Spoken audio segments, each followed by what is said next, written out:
Halo dan salam sehat. Selamat datang di channel YouTube Nerly Adria. Topik di video berikut adalah gizi seimbang bagi balita. Adapun tujuan dari pembelajaran ini adalah setelah mempelajari bab ini, mahasiswa mampu, nanti ini bisa dibaca tujuannya, prinsip gizi bagi balita. Di sini perlu dipahamin bahwa masa balita adalah periode perkembangan fisik dan mental yang sangat pesat, di mana pada masa ini otak balita telah siap untuk menghadapi berbagai stimulasi seperti balita belajar berjalan, kemudian di sini juga balita dalam berbicara dia udah semakin lebih lancar. Pada usia balita ini, orang tua perlu memberikan perhatian yang lebih dalam tumbuh kembang. Karena didasarkan fakta, jika balita kurang gizi yang terjadi pada masa emas ini bersifat irreversible. Ini tidak bisa diperbaikin atau diulang kembali. Makanan seimbang pada balita itu memegang peranan kualitas manusia pada usia dewasa sampai usia lanjut. Setelah anak berumur 1 tahun, menunya harus bervariasi untuk mencegah balita bosan.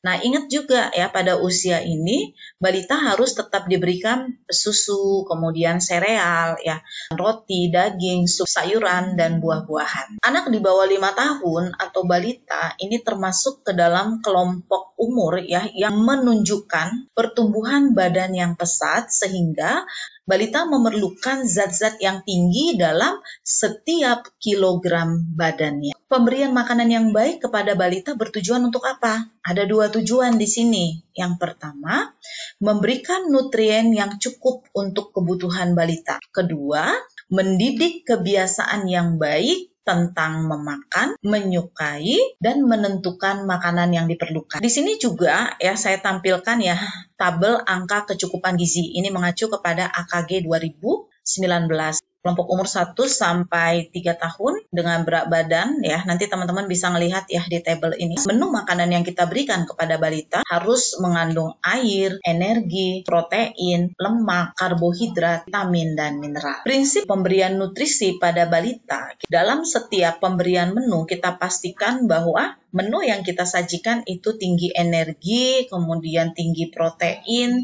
vitamin, dan mineral. Dan makanan tersebut dapat diterima oleh balita dengan baik, diproduksi setempat dan menggunakan bahan-bahan setempat. Jadi bahan makanan itu tersedia di wilayah itu. 4, bahan makanan pun mudah didapat dalam bentuk kering. Artinya di sini makanan pun mudah disimpan dan praktis dalam penggunaannya. Yang kelima, makanan ringkas. Ringkas dalam artian di sini makanan tersebut harus tetap memenuhi standar gizi. Pengolahan makanan adalah tindakan mengolah bahan pangan dengan menggunakan teknik memasak Perlu dipahami juga bahwa menu anak usia lebih dari 1 tahun prinsipnya sama dengan orang dewasa, hanya menunya tidak pedas, kemudian konsistensinya agak lunak. Juga harus tetap memperhatikan menu seimbang. Berarti menu kita itu kalau makanan pokoknya nasi, terdiri dari nasi, kemudian lauk hewani, lauk nabati, ada sayur, ada buah, dan ditambah susu. Nah, kalau 1 tahun berarti si anak masih mendapatkan ASI karena sampai 2 tahun. Setiap pemberian makanan pada balita, makanan tersebut memenuhi 5 komponen dasar: hidrat arang, protein, lemak, mineral, dan vitamin. Kebutuhan zat gizi bagi balita itu memerlukan energi. Nah, energi itu kan seperti kita ketahui terdiri dari protein, lemak, karbohidrat. Jumlah yang diperlukan didapat dari 50-60% itu karbohidrat, dan 25-35% lemak, selebihnya itu 10-15% adalah protein. Untuk mineral dan vitamin ini biasanya didapat di susu sapi. Susu sapi ini kan mengandung kalsium dan fosfor. Tiap 500-600 ml susu itu mengandung 0,7-0,8 kalsium, berfungsi dalam pembentukan tulang dan gigi. Anak balita harus mendapatkan cairan yang cukup. Anak yang sehat itu memerlukan cairan sekitar 1000-1500 ml air setiap hari. Nah, dalam menyediakan bahan makanan juga kita harus memperhatikan bahwa ada beberapa jenis bahan makanan yang dapat dikonsumsi langsung atau dimakan langsung. Contohnya ini adalah buah dan susu. Dalam memberikan hidangan makanan untuk balita, kita juga harus menentukan jenis makanan yang kita berikan itu siap untuk disaji dan dimakan. Contoh misalnya untuk makan malam kita kasih dia nasi, telur dadar, dan sayuran. Kemudian untuk mengolah makanan balita ini terdiri dari 4 ya, dengan cara menggoreng, dengan cara menumis, cara mengukus, dan dengan cara merebus ya.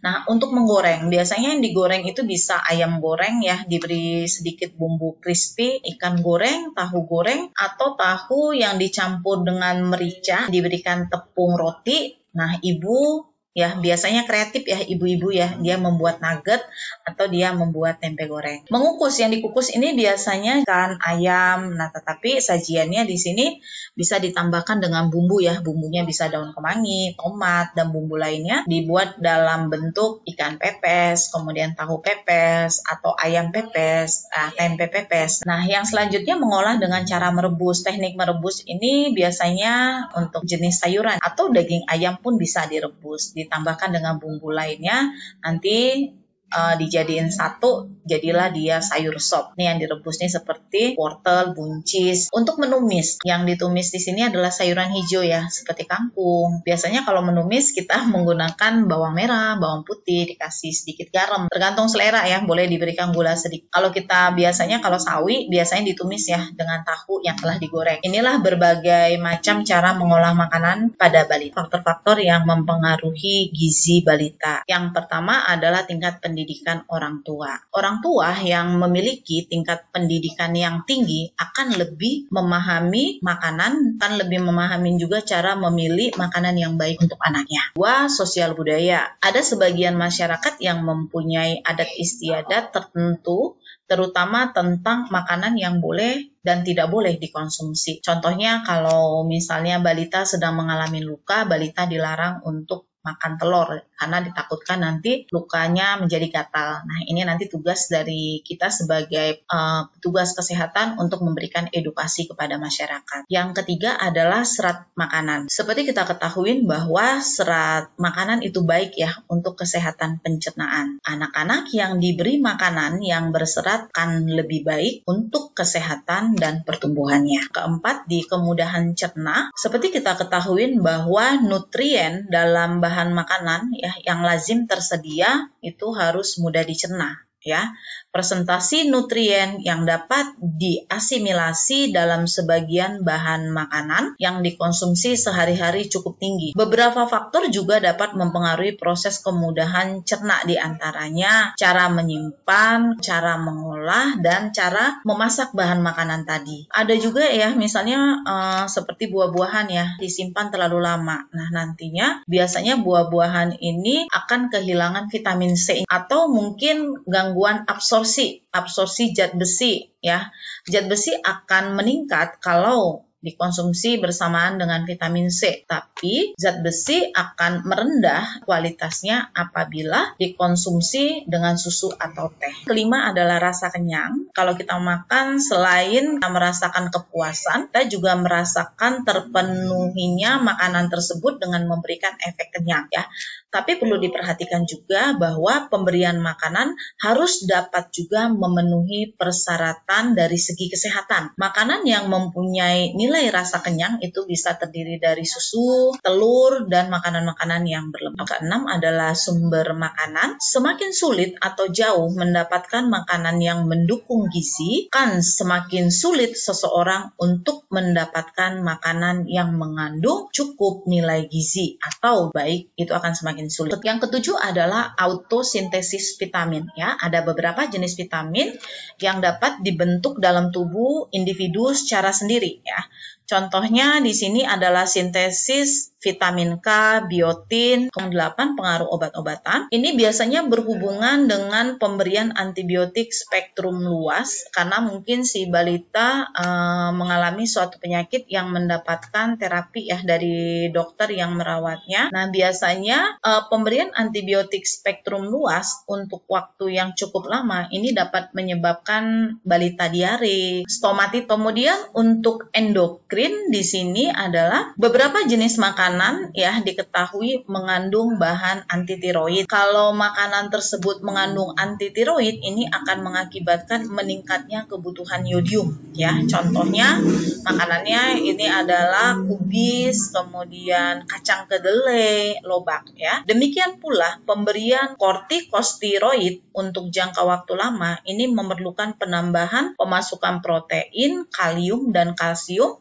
serta pengurangan natrium. Nah, jadi nanti memang balita kita sedang ada masalah di endokrin. Nah, kita nanti biasanya diarahkan oleh dokter yang merawat. Kita akan bisa juga konsul dengan ahli gizi. Yang ke-10 adalah faktor emosional. Dengan berubahnya keadaan sosial masyarakat, sering dijumpai keluhan seorang ibu mengenai kesulitan dalam pemberian makan pada anak balita, terutama bila keluarga sangat disibukkan oleh berbagai masalah yang terjadi di luar dugaan. Kita lanjut. Faktor-faktor yang mempengaruhi pemberian makanan pada balita. Nah, ini ada beberapa faktor. Di sini saya akan menyampaikan 4 faktor, yaitu anoreksia, pika, kemudian diare, dan kolik. Anoreksia adalah keadaan nafsu makan rendah atau si balita tidak mau makan sama sekali. Biasanya anoreksia ini disebabkan oleh berbagai faktor, bisa berupa penyakit organis, psikologis, atau pengaturan makanan yang kurang baik. Dia jenuh mungkin, bosan dengan makanan yang disediakan, selalu itu lagi, itu lagi. Kemudian anoreksia ini juga menyertai penyakit organis. Kalau dia karena penyakit organis, ya jika penyakit tersebut sudah sembuh, maka anoreksia ini akan sembuh. Atau juga anoreksia ini bisa terjadi karena si balita ya terserang penyakit infeksi, baik yang mendadak atau yang sudah menahun. Bisa juga mungkin balita ada kelainan bawaan, contohnya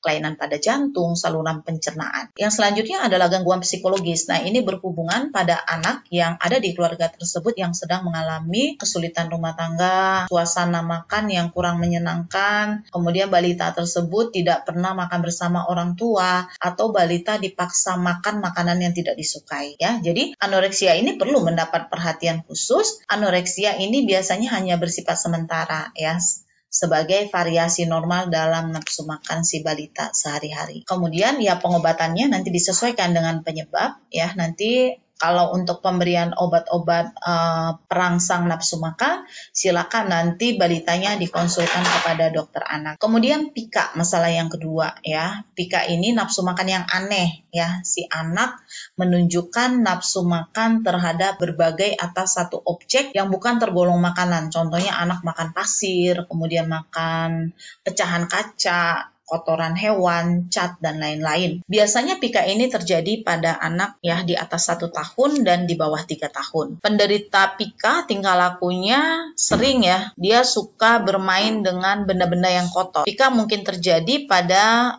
balita dengan defisiensi gizi dan mungkin juga pada penderita retardasi mental. Penderita pika butuh pengawasan yang ketat ya supaya anak tidak memakan benda-benda yang berbahaya. Diare dapat disebabkan oleh berbagai sebab, baik kelainan usus maupun non-usus ya, atau di luar usus maksudnya di sini. Tetapi mungkin juga diare ini terjadi kurang bersih ya. Misalnya si anak mengkonsumsi susu, botol susu si anak balita tersebut terkontaminasi dengan bakteri. Kemudian kolik. Kolik adalah kumpulan gejala terutama berupa serangan paroksimal ya dari perasaan nyeri ya, nyeri di perut, biasanya disertai dengan wajah kemerahan atau kebiru. Sekarang kita lanjut pengaruh status gizi pada balita. Ada 3. Pertumbuhan dan perkembangan anak ditentukan oleh faktor keturunan dan lingkungan. Kemudian yang kedua, faktor lingkungan ini sangat berperan ya dalam tumbuh kembang anak ya.